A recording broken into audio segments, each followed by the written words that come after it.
Je m'interroge sur les dispositions prises pour enrayer la maladie dite influenza aviaire. Certes, elles permettront peut-être à la France de relancer ses exportations de volailles, mais la voix des producteurs fermiers a-t-elle été entendue? J'ai reçu hier à Bergerac des éleveurs fermiers qui commercialisent en circuit court. Certains d'entre eux pratiquent l'accueil à la ferme et fournissent les bonnes tables. D'ores et déjà, ils savent que les mesures représentent la perte d'une année de production pour les oies, 6 mois pour les canards. Ces fermes emploient de nombreux salariés à temps plein, grâce à la transformation et à la vente directe. Sur les conséquences économiques, les inquiétudes des éleveurs sont d'autant plus fondées que leurs trésoreries sont déjà fragilisées par une filière longue imposant des prix de plus en plus bas. De quoi vont-ils vivre? Les indemnités couvriront-elles la totalité du manque à gagner?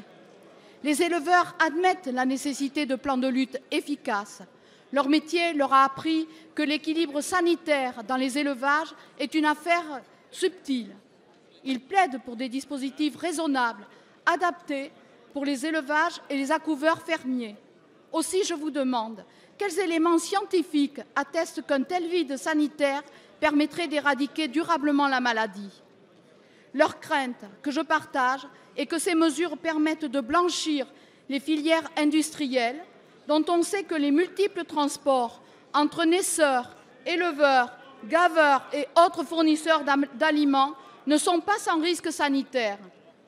Les paysans du Périgord et du Sud-Ouest, qui ont le souci du bien-être animal et de la qualité de leurs produits, créent des emplois, de la valeur ajoutée sur leur territoire rural et risquent d'être sacrifiés.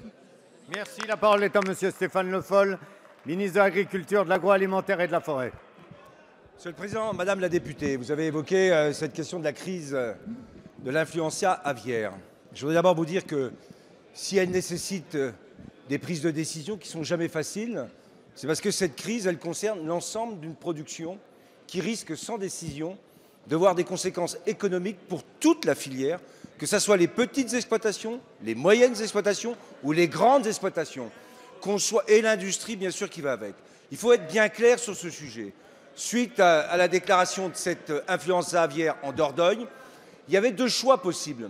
Abattre des bandes qui avaient été mises en production ou faire le choix progressif de la mise en place d'un vide sanitaire pour pouvoir traiter la question de ce virus. Il n'est pas question pour le ministre de l'Agriculture de laisser ce virus continuer à se recombiner sur les territoires où il est présent. C'est faire courir un risque à tout le monde. Donc quand on prend ces décisions, on le sait, c'est jamais facile.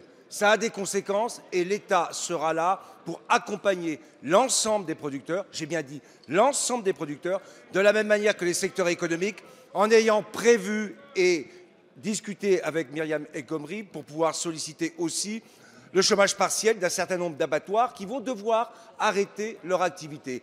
Mais c'est la condition que nous avons mise pour permettre de sortir de ce virus qui, sans cela, pèsera lourdement sur l'ensemble de la filière, à la fois au niveau social et au niveau économique. À un moment où il y a un certain nombre de débats qui s'organisent à l'Assemblée sur la question du gavage, le gouvernement est aujourd'hui aux côtés de l'ensemble de cette filière.